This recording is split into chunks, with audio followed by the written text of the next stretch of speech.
वक्फ bill मामले में supreme court में तीसरे पक्ष की एंट्री से तहलका मच गया है। ठीक जिस तरह से बाबरी मस्जिद राम मंदिर मामले में हिंदू पक्ष मुस्लिम पक्ष के अलावा भी तीसरे पक्ष की एंट्री ने मामले को ही अलग दिशा में ले चला गया था, ठीक वही खेल अब वक्फ बिल मामले में भी सुप्रीम कोर्ट में खेला जा रहा है। तीसरा पक्ष कौन है? तीसरे पक्ष की एंट्री से किसे लाभ और किसे नुकसान होगा, बताएंगे आगे आपको वीडियो में सब कुछ, तो आखिर तक वीडियो में बने रहिएगा। नमस्कार, मैं हूं आपके साथ अदिति और आप 4 PM न्यूज नेटवर्क देख रहे हैं। खबर देखिए दोस्तों, सबसे पहले आपके स्क्रीन पर कि वक्फ कानून के खिलाफ दायर याचिकाओं पर 16 अप्रैल को सुनवाई करेगा सुप्रीम कोर्ट। हिंदू सेना भी पहुंची अदालत। यहीं पर मोदी शाह ने खेला करना शुरू कर दिया है।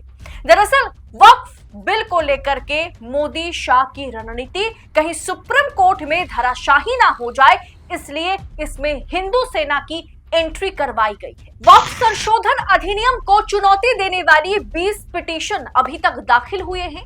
इनमें से 16 याचिकाओं पर 16 अप्रैल को सीजेआई संजीव खन्ना की पीठ सुनवाई करने वाली है। याचिकाकर्ताओं में एआईएमआईएम प्रमुख असदुद्दीन ओवैसी, विधायक अमानतुल्लाह खान, आम आदमी पार्टी के association for protection of civil rights, Jamiat Ulema Hind के मौलाना अरशद मदनी और इसके अलावा जामियतुल उलेमाए अंजुम कादरी और मोहम्मद शफी, आरजेडी सांसद मनोज कुमार झा और कांग्रेस की ओर से सांसद जावेद ने भी इस याचिका में मतलब उन लिस्टिंग में उनका नाम भी शामिल है।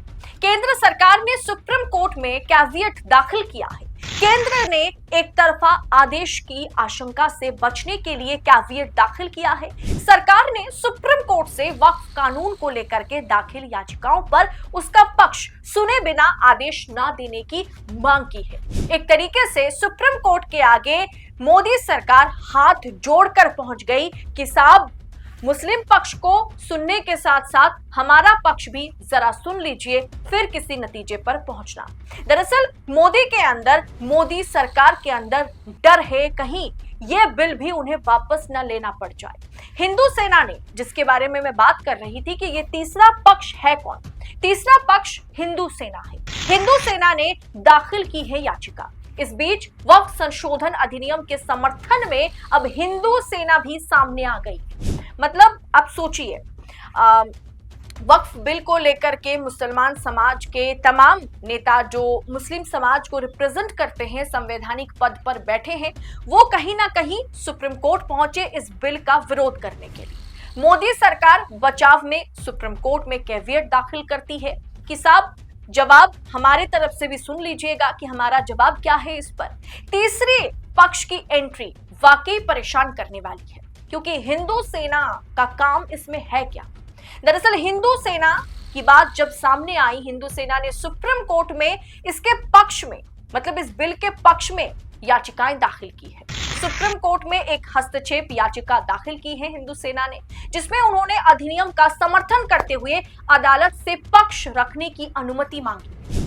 दोस्तों, हस्तक्षेप याचिका उन मामलों में दाखिल की जाती है जहां किसी तीसरे पक्ष को भी अपनी बात रखने की अनुमति चाहिए होती है। इस बात का डर मोदी सरकार को भी है कि कहीं काले कानूनों की तरह, जैसे कृषि कानून मोदी जी लाए थे, 3 काले कानूनों की तरह इसे भी वापस न लेना पड़ जाए, हाथ जोड़ते हुए कि मेरी तपस्या में कुछ कमी रह गई थी, मैं मुसलमान समाज के लिए भला चाहता तो था, लेकिन मुसलमान समाज इसे समझ नहीं पाए, इसीलिए हम हाथ जोड़ करके इसे वापस लेते हैं। कहीं मोदी जी को ये ना कहना पड़ जाए इस लड़ाई में, इसलिए धार्मिक आस्था को भी जोड़ दिया गया है। किसी भी हाल में सरकार मुसलमानों के आगे घुटने नहीं टेक सकती, इसीलिए न्यायपालिका में सुप्रीम कोर्ट में तीसरे पक्ष की एंट्री भी धार्मिक पक्ष की ओर से करवाई गई है।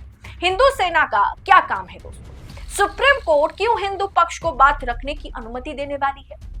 ये कोई आस्था का मामला है ही नहीं।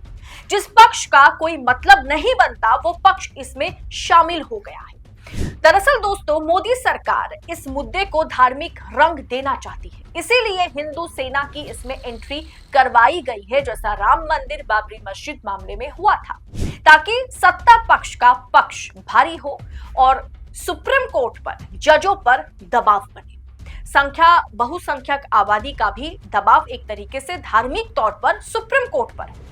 वक्फ संशोधन कानून पर सुप्रीम सुनवाई की तारीख तय हो गई है। सबसे पहले दोस्तों ओवैसी, असदुद्दीन ओवैसी की याचिका जो है उसे एक तरीके से सुप्रीम कोर्ट सुनने वाला है।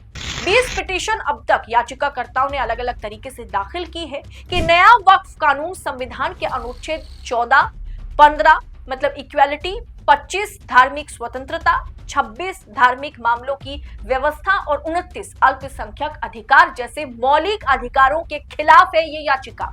मतलब ये कानून, ये बिल, याचिकाकर्ताओं ने कानून में बदलाव को अनुच्छेद 300A यानी संपत्ति के अधिकार के भी खिलाफ बताया है। डर के मारे केंद्र ने भी दाखिल की है कैविएट ना।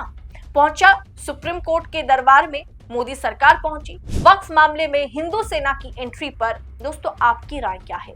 क्या वाकई आपको लगता है कि सरकार ने जिस तरीके से लोकसभा और राज्यसभा में बहुमत हासिल करने के बाद इस बिल में राष्ट्रपति के हस्ताक्षर के बाद ये बिल जिस तरीके से कानून में बदल गया, अब उसे सुप्रीम कोर्ट में अलग अलग तरीके से चुनौती दी गई। कुल 20 याचिकाओं पर सुनवाई होनी है 16 अप्रैल को और उसमें कैविएट दायर करके एक तरीके से सुप्रीम कोर्ट पहुंचा मोदी जी, शाह और सुप्रीम कोर्ट के दरवाजा खटखटाने के लिए अब हिंदू सेना की भी इस मामले में एंट्री हो गई है। वैसे हिंदू सेना का इस सब कुछ में क्या काम है, क्योंकि ये कोई धार्मिक विषय है नहीं। सरकार इसे धार्मिक विषय के जगह पर एक कानून, बिल और देशहित और सामाजिक हित के लिए सरकार ये बिल लेकर के आई थी, इसे कानून में बदलाया गया, यही सरकार दावा कर रही है, मोदी जी यही दावा कर रहे हैं। इसमें हिंदू सेना की एंट्री की क्या जरूरत है, आप हमें कमेंट बॉक्स में अपनी राय जरूर शेयर कीजिएगा। दरअसल दोस्तों मीडिया तो है ही जो दिन रात सुबह शाम हिंदू मुसलमान की अफीम जो है चटा चटा कर जनता को गुमराह करने का काम रोज करता है। अब ऐसे में ऐसे संगीन मामले में जहां पर बिल, कानून और अधिकारों पर बात होने की जरूरत है, वहां हिंदू सेना की एंट्री, इसे एक धार्मिक रंग देना, अब देखिए टीवी मीडिया पर प्राइम टाइम शो में क्या कुछ होता जाएगा। इस पूरे विषय को आप किस अंदाज में इस वक्त आंक रहे हैं, कमेंट बॉक्स में अपनी राय हमारे साथ साझा कीजिएगा और ऐसी तमाम खबरों को लगातार पाने के लिए 4 PM न्यूज नेटवर्क के साथ बने रहें। फिलहाल मुझे दीजिए इजाजत, बहुत बहुत शुक्रिया आपका। जय हिंद, जय भारत।